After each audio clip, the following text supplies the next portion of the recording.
अपने विधानसभा क्षेत्र और अन्य जगह पे मेरे कार्यक्रम थे, टूर्स थे। तो हमारे जो वर्तमान में समझता हूँ जो सरकार, हमारा विभाग कदम उठा रहा है जिसके माध्यम से हमारी शिक्षा प्रणाली और बेहतर हो, जो हमने निर्णय किए उससे संबंधित आज की जो बैठक थी। और मुख्यतः इसमें ये समझता हूँ जो हमारी कैबिनेट भी 1 तारीख को है, उसमें भी कुछ बातों को लेकर चर्चा हुई कि कौन कौन से मुद्दे हमारे शिक्षा विभाग के इसके तहत आ सकते हैं। और इसके अलावा भी कई और मामले, उदाहरण के तौर पे हमारे पीडब्ल्यूडी विभाग की बात करें, क्योंकि हमारी जो नोडल एजेंसी है जहाँ धन का बंटन शिक्षा विभाग करता है, आदि जो कार्य आपकी स्कूल बिल्डिंग, कॉलेज बिल्डिंग, उसका कार्य लोक निर्माण विभाग करता है।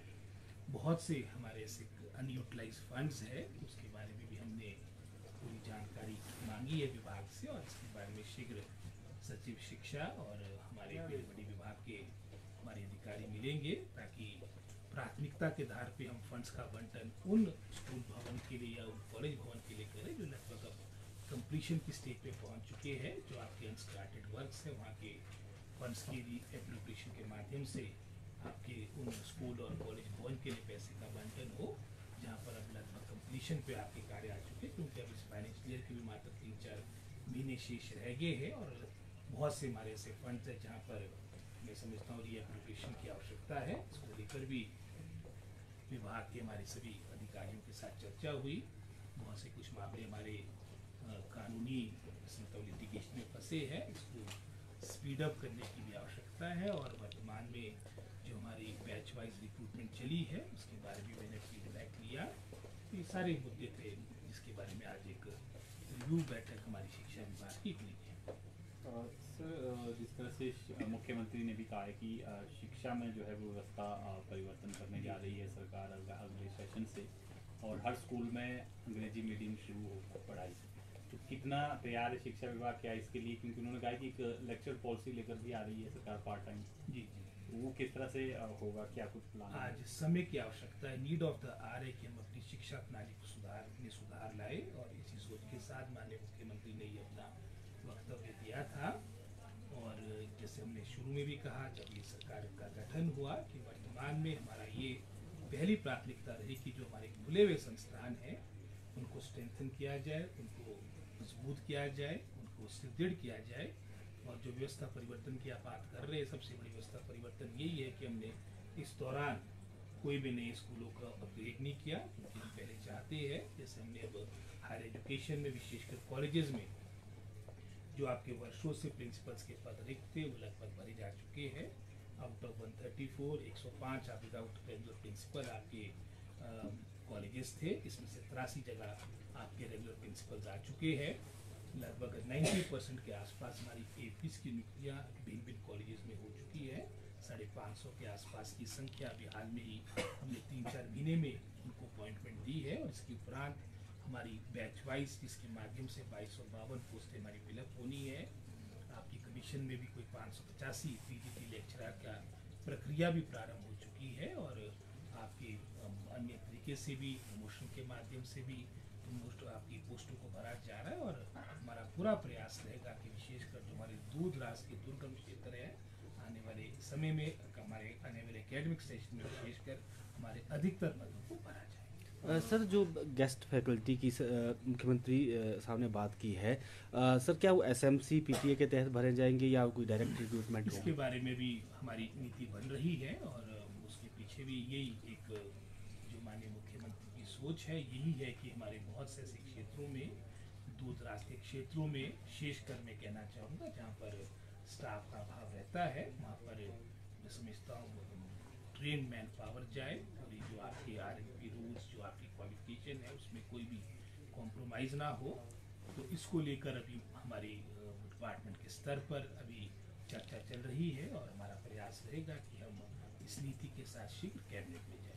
सर, शिक्षा विभाग सबसे बड़ा महकमा है, ट्रांसफर जो है वो हर साल होती है। क्या नए शैक्षणिक सत्र से ऐसा है कि बच्चों की जो पढ़ाई हो डिस्टर्ब ना हो, पहले ही जो ट्रांसफर पॉलिसी लेकर आएगी? ट्रांसफर पॉलिसी मैं तो दिल से तो चाहता हूँ जो आप बोल रहे हैं, पर अब आने वाले समय वैसे भी अब नेक्स्ट ईयर तो वैसे भी पार्लियामेंट का आपका इलेक्शन रहेगा, तो मैं समझता हूँ 3-4 महीने की तो वैसे आपको राहत रहनी है कि ट्रांसफ़र नहीं होगी, और हम पूर्ण रूप से पूरा विभाग इस बात को लेकर चिंतन करे, प्रयास करे कि अपने हमारी जो प्रणाली है उसमें सुधार हो। और ये आपने बिल्कुल सही कहा, इस ट्रांसफ़र के माध्यम से पूरे विभाग की फिर इसमें तो सोच में परिवर्तन आ जाता है, ट्रांसफ़र कम से कम हो, और एकेडमिक सेशन के दौरान तो ना ही हो तो ज़्यादा बेहतर है।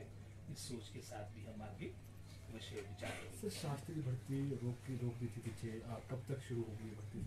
अभी तो वर्तमान में रुकी हुई है, और उसमें भी कारण आप जानते हैं कि वो एनसीटी गाइडलाइंस में जो हमारे बीएड जिन्होंने वो भी इसमें एलिजिबल हो चुके हैं, और साथ ही साथ वर्तमान में जो हमारे जिन्होंने 5 साल से इसमें शिक्षा इस कोर्स में की है संस्कृत में, तो उनका इसको लेकर विरोध है कि इसमें उनकी एलिजिबिलिटी के साथ एक तरह से हमारे साथ समझता हूँ नाइंसाफ़ी है। लेकिन अब अल्टीमेटली अब जो इसमें रिक्रूटमेंट होनी है वो एनसीटी की गाइडलाइंस के अनुसार होनी है। अभी हमारे जो शास्त्री वर्ग के जो 5 वर्ष वाले हमारे जो इशू है उन लोग इस मामले को लेकर हाई कोर्ट में भी गए हैं, लेकिन वर्तमान में अभी तक इसमें कोई इस तरह का मतलब इसको तो नहीं मिला है। लेकिन अभी वर्तमान में सरकार ने अभी जो आपकी रिक्रूटमेंट प्रोसेस थी लगभग 190 के आसपास हमारे ये शास्त्रीय बैच वाइज के माध्यम से आपके रिक्रूट होने थे, ये प्रक्रिया में कुछ समय के लिए विराम लगाया। रोहित जी, अक्सर ये देखा जा रहा है कि विश्वविद्यालय हो या महाविद्यालय हो, वहाँ पे लड़ाई झगड़े काफी बढ़ गए हैं, तो किस तरह से सख्ती की जाएगी ताकि आने वाले समय में जो छात्र वहाँ पढ़ रहे हैं ये बहुत ही चिंता का विषय है। जो आपने यूनिवर्सिटी का एग्जाम्पल दिया पीछे कोटशेरा में भी इस तरह का मैं समझता हूँ बातें हमारे सामने आई है, और बिल्कुल सरकार इसमें ज़ीरो टॉलरेंस के साथ आगे चलेगी, चाहे वो किसी भी संगठन से हमारे लोग होंगे। अगर वो गलत तरीके से इस तरह का इंडिसिप्लिन करेंगे तो मैं समझता हूँ सरकार पुलिस विभाग अपनी सख्त कार्रवाई करेगी। सर प्राइमरी टीचरों को लेकर कन्फ्यूजन सा हुआ है। सुप्रीम कोर्ट ने जो राजस्थान का फैसला दिया था कि उसमें बीएड वाले नहीं होंगे, लेकिन हिमाचल में क्या स्थिति है? कुछ दिन पहले हाई कोर्ट में भी ये मामला लगा था क्योंकि कन्फ्यूजन सा हुआ। अब तो फ्यूचर में जितने भी हमारी रिक्रूटमेंट होगी वो विदाउट जो एज पर हमारे सुप्रीम कोर्ट की गाइडलाइंस है उसके अनुसार होगी। अब उसमें बीएड को बाहर कर दिया गया है, और उसके अनुसार ही सुप्रीम कोर्ट से ऊपर तो कोई नहीं है, एज पर सुप्रीम कोर्ट ही आपके फ्यूचर में नियुक्त किया। सर बीजेपी अध्यक्ष डॉक्टर राजीव बिंदल ने आज एक आंकड़े जारी किए हैं कर्ज को लेकर। उन्होंने कहा कि मुख्यमंत्री ने कहा था कि दस्तावेज बताओ, तो उन्होंने कहा कि 10,800 करोड़ का कर्ज हो चुका है और मुख्यमंत्री झूठ बोल रहे हैं। तो ये आंकड़े जारी किए किस तरह से आप देखते हैं? बिंदल जी तो अब भारतीय जनता पार्टी के अध्यक्ष हैं, तो अपनी पॉलिटिकल स्टेटमेंट देनी है, लेकिन बेहतर होता कि वो इस दौरान और विशेषकर जब हिमाचली आपदा से बाहर आ रहा है केंद्र की कितनी मदद हुई प्रदेश के प्रति उसके आंकड़े भी सामने ले आते। और आप सभी जानते हैं कि अगर इस आपदा की बात करें जिसमें लगभग 12,000 करोड़ के आसपास की क्षति हिमाचल प्रदेश की हुई, लगभग 3100 करोड़ के आसपास तो हमारे लोक निर्माण विभाग का ही नुकसान हुआ है, लगभग 2,000 करोड़ से अधिक हमारे जल शक्ति विभाग का नुकसान हुआ। कोई ऐसा विभाग नहीं, कोई ऐसा क्षेत्र नहीं जहाँ पर आपका इस आपदा के दौरान नुकसान ना हुआ हो। तो मैं समझता हूँ अगर राहत की बात होगी, अब तो नवंबर का महीना भी अब अंत होने को आ रहा है, एनडीआरएफ की जो हमारे को एक अग्रिम राशि 200 करोड़ की मिली है, उसके अलावा एक पाई भी केंद्र सरकार से हमारे को मिली नहीं। और हिमाचल प्रदेश की जनता जनार्दन जानती है कि इतनी गंभीर मैं समझता हूँ वित्तीय परिस्थितियों के बावजूद भी जब हमारे को 76,000 करोड़ आपको एक तरह से विरासत में ऋण मिला, हर व्यक्ति पर 1,02,000 का कर्ज है हिमाचली पर, इसके अलावा 10,600 करोड़ की देनदारियाँ है जो एरियर के रूप में अपने पेंशनर्स को अदा करनी है, उसके बावजूद भी आपके केंद्र से कोई मदद नहीं हुई। ये उन ग्रांट्स को जोड़ रहे हैं जो हमारे को मिली थी। अगर पीएमजीएसवाई की हमारी डीपीआर मार्च अप्रैल के महीने में चलेगी जब कोई आपदा की कोई बात नहीं थी, उसको भी ये तो मैं समझता हूँ राहत के साथ जोड़ रहे हैं। जो राहत के रूप में प्रदेश सरकार की जो मदद होनी थी वो मैं समझता हूँ वर्तमान की हमारी केंद्र सरकार हर तरह से विफल रही है। जैसे मैंने पहले कहा, इस 200 करोड़ के अलावा कोई भी मदद प्रदेश सरकार की नहीं हुई। बेहतर होता बिंदल जी इन तथ्यों के सामने भी सामने आते। सर एनटीटी भर्ती कब तक हो पाएगी? पिछले सरकार से अभी तक सुर्खियों में ही है यार, इन पे रूल्स नहीं बने, सर कब तक हो पाएगी? तो ये भी एक हमारा आज की चर्चा हमारी कैबिनेट की हुई है और प्रयास है कि शीघ्र इसको लेकर भी हम कैबिनेट में आएंगे। ठीक है, थैंक यू।